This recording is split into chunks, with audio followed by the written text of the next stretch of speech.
Good morning, a new foundering car. I'm starting up this engine of this little hothatch.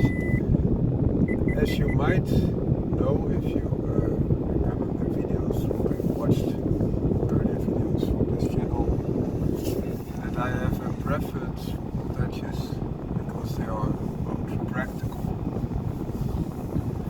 fun, achievable, not too expensive normally, and therefore your daily dose of pleasure. And why is it a word daily stressed here?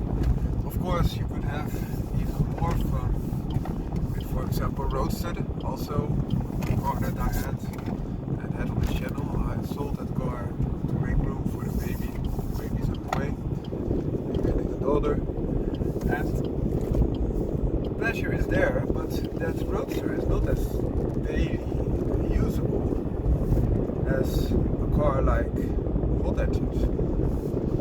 And that makes an interesting fact for myself is that a car that you can use every day, like an everyday car or everyday carry, is much more fun on average, because in holidays that you cannot use your Roadster, for example, you won't benefit from the fun factors that are present there. And even though the Roadster was very much fun, I don't think it's really more fun than a good lightweight hothatch. And why do I stress here lightweight? Because if you get a heavier hothatch, they might be a lot more powerful, but they also have some drawbacks. The drawbacks include that you have a car that's a lot more expensive, so it will be harder for you. I'm not going to get some gasoline for this car. Harder for you to fill up because you have to do this more often. Also harder to buy, harder to maintain, and you need a lot more power to make it fun. So that's one thing. I'm now going to fill up and I'll be back with you. So I just filled up the hothatch. Did about 1 liter for 12 kilometers here. So not super great.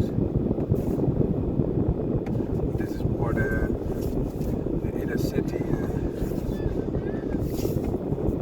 hothatch, which is difficult because you have to start and you have to accelerate, decelerate again. This is not good for gas mileage as you can have on the interstate or the highway, which is a little bit different. That being said, even though this might not sound good, I had a hothatch with similar horsepower as this one, early 2000s, that used about 50% more gasoline. So still a lot has been done, and still this is also there partly because this car is really light. It's a car that weighs less than 1,000 kilograms, and another car weighs about 70% more. And 70% more might not sound like much, but it is a lot. It really is a lot. So if you take all things in consideration, a hothatch gives you most fun, in my opinion, for the money that you use, bar none, because you have a very, very practical car, but still a car that is extremely fun and has accessible speed without breaking the bank or needing excessive speed to be fun enough. And that's also a very important reason why I always stress to get a lightweight hothatch instead of a very heavy or hyper hatch type of car. I'm not saying that there is not a time and place for that type of car, but it's not something I really, really like. One of the things I did this weekend, had some trips with this hothatch, and I also sat next to a Civic Type R. And the Civic Type R I really like. And it is a car that could be in the hyper hatch category, more than 300 horsepower, 300 to 330 30-ish horsepower, which is great. Also not extremely heavy, which is also great. And not all-wheel drive, but just front-wheel drive, so proper hothatch, not to say.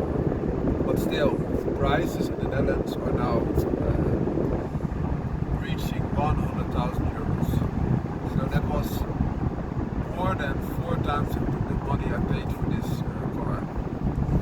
And if you take into consideration that this car is now costing a little bit over 30,000 euros, that's still 30% of that Civic Type R with some packages included, and this comes loaded as standard. Something to consider here, that also that accessibility is a big factor. On the other hand, I really like that Honda still produces the Civic Type R, because most hothatches are now gone. We only have some of the Volkswagen Audi group, so Audi, Volkswagen. Seat has now moved towards Cupra for that, and you had also, for example, Octavia or Fabia RS, but those are also gone now. So even in that bracket, a lot has been done, and that makes it a difficult pill to swallow if you are an enthusiast for accessible performance that you can use on a daily and you don't need a second car to have. So you see a move now towards more heavy cars. With that being said, you could go for that high patch route, because then excessive money also brings you excessive performance and might be the way to go, because you still have a practical car. Or you could go for a power station wagon. That is heavier than a hothatch, but also offers you a lot more room. And you also have lighter power stations. For example, in the past we had Octavia RS Combi, which is a lot lighter power stations compared, for example, with the Audi RS6. It's a completely different beast, also in the performance sense, but still very nice. And with that being said, I think with the Octavia Combi you will have a similar weight, RS Combi, similar weight as a Civic Type R, not as much power. You will be down about 100 horsepower, which is 50%, but you also get a lot more room, which makes it nice again. Also, the thing about Civic Type R, they have the magic seats, which are great to have still a lot of functionality in hothatch. That's also a thing I like about that car. So, will I be moving, because now the light hothatch has been declared dead, non-accessible, very expensive, and almost non-existing. The Swift Sport new generation is not coming. You only have the Yaris GR next generation, which is hugely expensive, which is also not a feasible choice in that matter for my personal taste.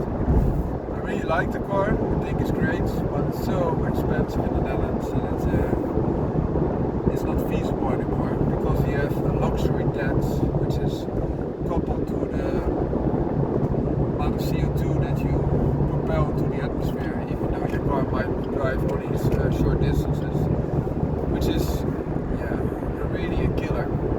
I think in other countries the Yaris GR is a steal to buy.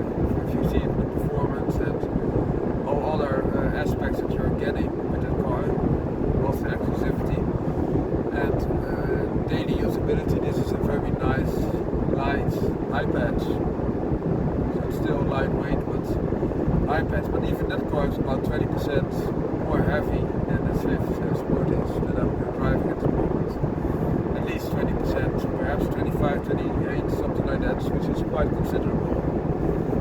If you go back to the Civic Type R, that's about 40-45% heavier, and that's a Type R, so R stands for racing, so that gives you an impression.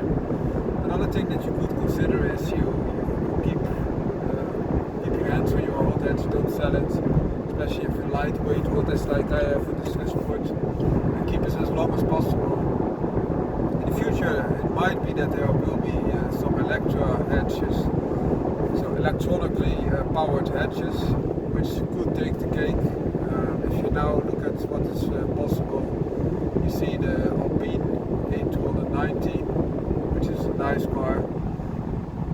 get Fiat on boards, but they are very expensive, and they also are hampered. If you want a car that can do it all, you will be a little bit more tempered because you have to have refills, which takes quite a lot of time and might cause you to deroute your route instead of going in a straight line. So you have to, for example, bypass the regular route that you are attempting to go for.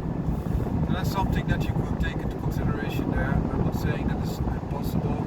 Also, the range of those hothatches is not excellent, but yeah, everything has its benefits and drawbacks. And now, stress the drawbacks. There are also some benefits. You have power directly from the get-go. You don't have to go through the revs to get the power.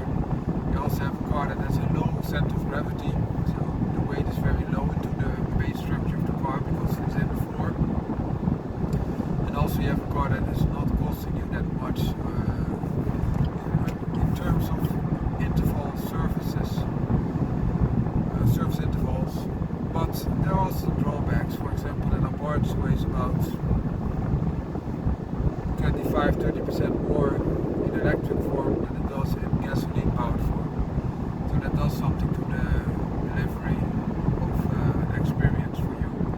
Also, those cars won't have the sound. Abarth is an exception there. Also, you see, for example, that Hyundai does something like that. Kia, that they program gears to give you a little bit different feeling, although it could be done with one gear. And also it's programming some sound effects to give you more of that impression.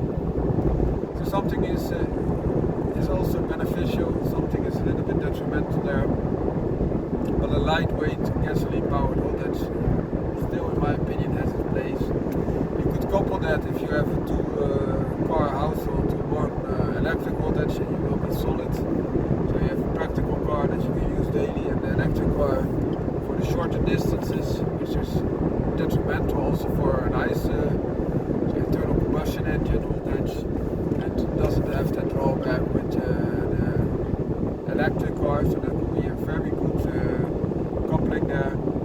Or you could go for, if you have a one-car house, or perhaps a power station to have fun, but also even expand a little bit more the practicality. Or you could keep a lightweight hothatch like I have, and couple it with a bigger car for practical needs, especially if you have a bigger family.